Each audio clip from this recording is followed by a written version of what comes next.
This week ahead is enough to make anyone want to cry a little bit. Overall, it's a good week to do you while avoiding direct eye contact with anyone who might ask you to do something else. You might feel forced into compliance, so this week is a good time to realize that self care is actually an act of defiance. Take a good look at what you have been prioritizing and recognize when it's been anything other than yourself. There could be feelings of guilt, obligation, or responsibility involved, but that's when you get to ask yourself if what you're obligated to is actually even your burden to carry. I've been using the word disruptive a lot lately in connection with the Uranus Gemini ingress, but this week's disruption is different from Uranus's expedient flip flop. Instead of altering popularity and polarity, this week gives us the reason we've been waiting for.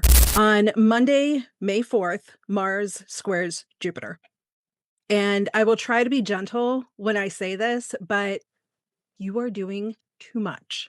Monday kicks off the week with a Mars Jupiter square, and I can't really think of anything more poetic to start a week than by overextending ourselves. Look for some kind of triggering event on Monday, especially if you have significant points or planets around the 19th degree of Aries, Cancer, Libra, or Capricorn.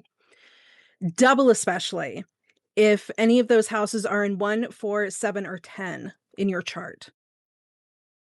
The square will likely hit like a truck, but not necessarily in a bad or challenging kind of way. Some form of movement will be initiated, creating an opportunity for white knighting, defensiveness, homemaking, fussing, and sheltering. There could also be anger, competitiveness, or a need for independence that surfaces and applies pressure to the armor we wear, creating a desire to bond with others through nostalgia or a shared history. For some nativities, this will be an uncomfortable feeling of exposure. For others, you'll be able to enjoy a moment to stare in the eyes of your loved ones. There could be fights if you are still in defensive mode, but if you can approach it calmly, you might be able to find it a little enjoyable. It should be mentioned, though, that if you're used to keeping the peace by not letting yourself be heard, there could be waves. You'll have to make a choice. Either continue to diminish yourself or actually break your silence and stick up for yourself. Jupiter offers us good opportunities. It's up to you to grab it when they show up. On Tuesday, May 5th, Mercury squares Pluto. So after starting its trip through Taurus on Saturday, Mercury is well settled and in a mode that is more passive than it was just a week ago. That doesn't mean that Mercury isn't doing anything. On the contrary, this can be a very strategic time, but don't expect a lot of discussion or small talk. The focus will turn to creation, creativity, stability, endurance, luxury, comfort, and even perception through the senses. Senses will likely be heightened, so sensitivities might be heightened too. That's everything from allergies to emotional fragility. So if you have to break bad news to someone, be gentle with them and understand, or at least try to have some compassion if they lose their temper.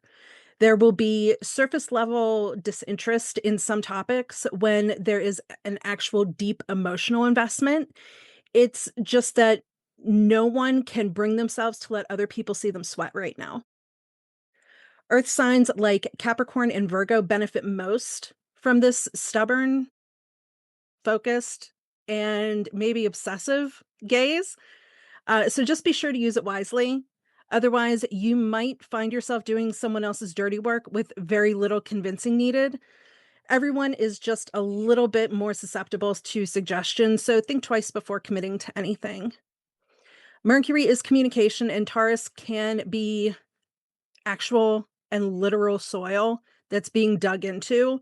So consider this transit one where information might get buried or dug up. And then on Wednesday, May 6th, Pluto retrograde starts. New students of astrology always seem compelled to understand the outer generational planets before diving into the personal ones, and Pluto is usually the one that draws the most attention. Pluto is a shadowy but bold planet. Some astrologers refer to it as a higher octave of Mars because both bodies incorporate a sense of fire and fury and even varying levels of deceit. Um, Mars and Pluto are hot. They're hot planets. I like to imagine both of them as kind of like this vibrating little ball of agitation that is just floating through the sky. Well, Mars has agitation and Pluto is more anticipation. Pluto's interest in staying in control, especially from a distance where Mars has no problem getting up in someone's face. Mars likes to knock things over and set them on fire, and Pluto kind of considers that stuff more child's play, choosing instead to play the long game and wait patiently for its well deserved and very satisfying payoff. I cannot emphasize enough how important time is for Pluto. It's great change over time. And in Aquarius, this change happens to the collective. Aquarius is an air sign, one that is, much like Pluto, very observational.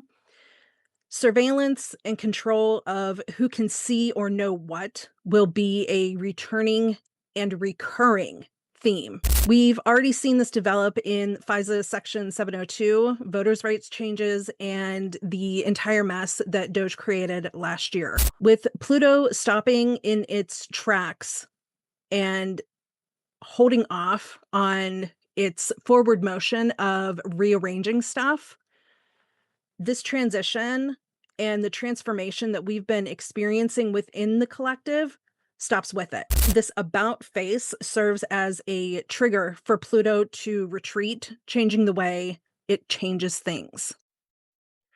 What has transformed is likely to transform again.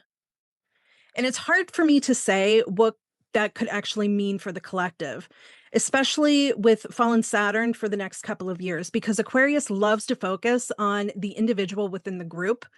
Maybe that means it's going to be different for each of us. The changes are subtle, but over time, we'll each notice how our outlook shifts, transforming slowly, and possibly becoming radically different from what we were used to. This retrograde applies to a trine with Uranus newly in Gemini. Uranus in Gemini is a 7-year transit that just begun.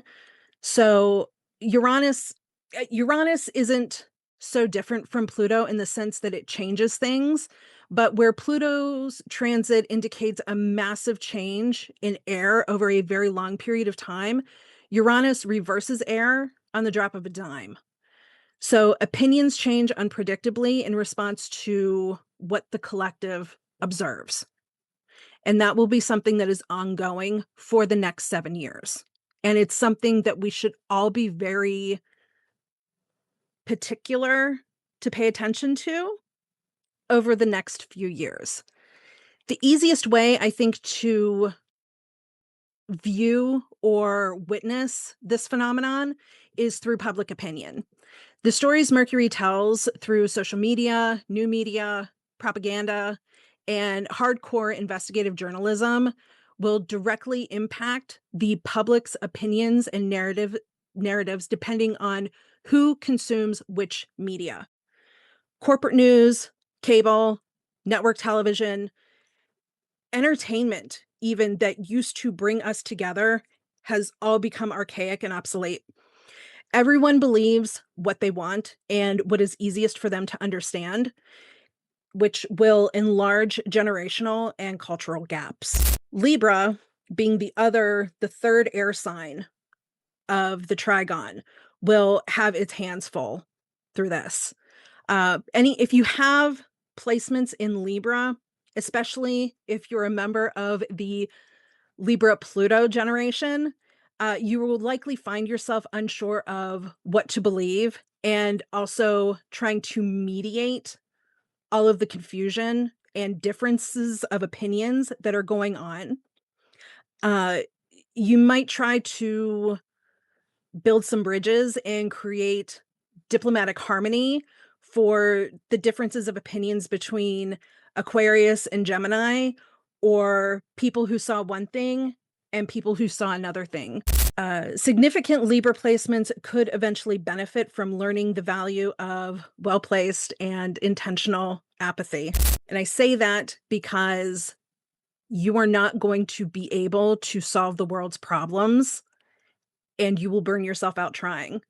So maybe start trying to get good at stepping back and letting other people fight it out. Just remember, though, that stories are always told with an agenda and they are rarely unbiased. Even the most objective journalist has a moral lens through which they view the world. Serious journalists aren't influencers or podcasters, and the line between the two will become increasingly difficult to define. Media literacy will evolve, and it's important to become fluent enough that you can keep the pace with it. I hope you have a beautiful week, and thank you for listening.